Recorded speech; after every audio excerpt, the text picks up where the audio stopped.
বিখ্যাত মুসলিম পর্যটক যে ইবনে বতুতার বই আমি নিজে পড়েছি। তিনি লিখেছেন যে আমি এরকম মধ্যপ্রাচ্য ভ্রমণ করতে গিয়ে হেজাজের মক্কা নগরীতে একদিন আছি, সেই সময় আবার লাইলাতুন নিসফ মিন শাবান শুরু হয়েছে। পরে তিনি বললেন যে আমি দেখলাম যে মক্কার মসজিদে হারাম শরীফে সন্ধ্যা থেকেই লোকজন হাতে মশাল নিয়ে দলে দলে আসছে। তো সেই সময় তো বিদ্যুৎ আবিষ্কার হয়নি, তো মশাল বা তেলের বাতি এগুলি জ্বালানো হতো, হেজাক লাইট জ্বালানো হতো। তিনি একটু অবাক হলেন, পরে দেখলেন কি যে এই শাবান মাসের মধ্যরাত অর্থাৎ শবে বরাত এর উপলক্ষ করেই আপনার দূরবর্তী লোকেরাও বড় মসজিদে আসছে খণ্ড খণ্ডভাবে। পরে জামাতের সঙ্গে সবাই নামাজ পড়ার পর তারা বের হয়ে গেল না, তারা ওখানে খণ্ড খণ্ডভাবে বা এককভাবে আরও নামাজ আদায় করলো।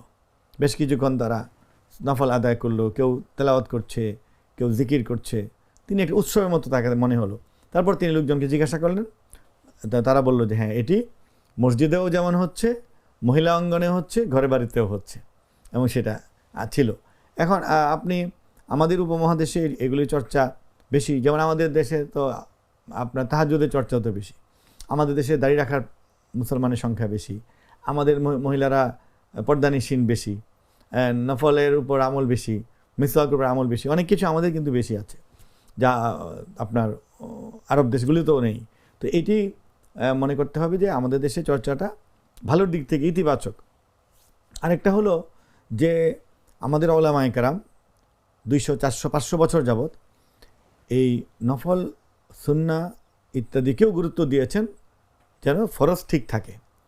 আর অনেক মানুষকে দেখা যায় যে তারা তাদের গাফলতির কারণে, শয়তানের ওয়াসওয়াসায় বা অশিক্ষা কুশিক্ষার কারণে তারা মসজিদ, নামাজ ইত্যাদি থেকে দূরে সরে যায়।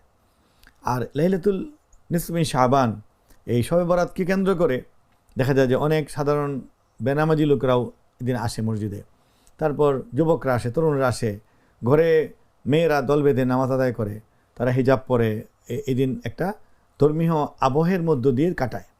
এই যে ধর্মকর্ম করার যে একটা প্রবণতা তৈরি হয়, এটাকেই আমরা স্বাগত জানাই। আলেম সমাজ এটাকেই অ্যাপ্রিসিয়েট করেছেন যে কোনো একটা উপলক্ষে এলো তো আসুক না, আজকে তারা মাগরিব পড়ছে, আওয়াবিন পড়ছে, কোরআন কিছু তেলাওয়াত করছে, এই বিষয়ক কিছু বয়ান শুনছে, এতে অনুপ্রাণিত হচ্ছে, আবার এশা পড়ছে, আবার কিছুক্ষণ নামাজ কালাম পড়ে দোয়া করে, কান্নাকাটি করে, দান করে, পিতামাতার কবর জিয়ারত করে, আবার তারা সেহরি খাচ্ছে, রোজা রাখছে। তো এই যে রোজা রাখার আমল, এটি কিন্তু হাদিস দ্বারা প্রমাণিত। আল্লাহ রাসূল সাল্লাল্লাহু আলাইহি ওয়াসাল্লাম এই কথা বলেছেন, ইযা কানাত লাইলাতুন নিসফ মিন শাবান ফাকুমু লাইলাহা ওয়া সুমু নাহারাহা। এই নাসাই শরীফ হাদিসটা এসেছে। তিনি বলেছেন যে যখন শাবান মাসের মধ্যরাত আসে, তখন এই রাতটি তোমরা অতিরিক্ত আমল করে, কিয়াম করে, সালাত পড়ে, দোয়া করে, কান্নাকাটি করে উদযাপন করো। ওয়া সুমু নাহারাহা, আর পরের দিনটি রোজা পালন করো।